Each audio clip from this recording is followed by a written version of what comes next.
Born in Liverpool, born and bred. I very working class kind of guy. I set up a business for my dad from the age of 17, selling fish, like literally. So when people say who's Steve Tolan, I literally sold fish till the age of 27.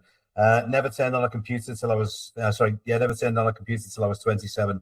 Built a business with my dad. It was as working class as you could ever get. And at 27, I had a falling out with my dad, and I had never written a CV, and I was on the job market.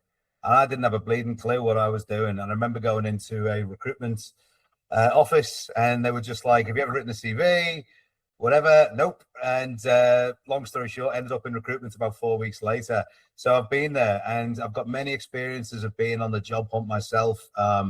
So yeah, I came to Australia in 2009, and I landed in Oz, Brisbane, Friday, 13th of March. True story, with 4 suitcases, a 5-month pregnant fiance. We'd never set foot in the country. What could go wrong? Lost my job day one. True story. Brisbane. She was sat on the south bank, the man-made beach, having a great time.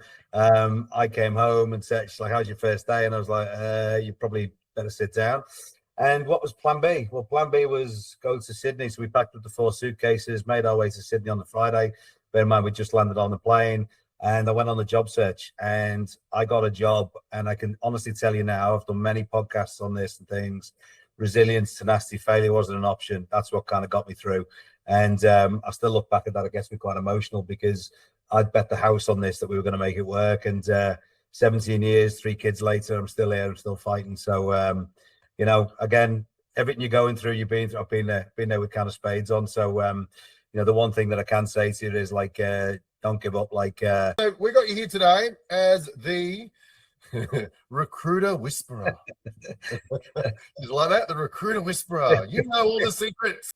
Yeah. So I think from your perspective, what I'd love to be able to do is to peel back that curtain and to be able to talk about, okay, so from that side of the fence, how do recruiters see job seekers, and what to them is an easy to place job seeker? Because ultimately, for the guys in the audience today, what we want to be able to do is give them the best chance of success. So maybe share some of those insights and secrets with us. You need to tackle it and promote yourselves as one of the problems that you solve.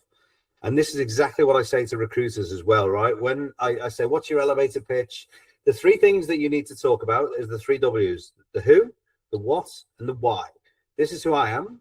This is what I do or what I've done. And this is why I'm right for this job. Does that make sense? The 3 W's. If you nail that, repeat, the consistency. And I teach the recruiters this as well. Bang. And you've got the kind of the impetus that's in there. But again, it's focusing on the problems that you solve and not the job titles.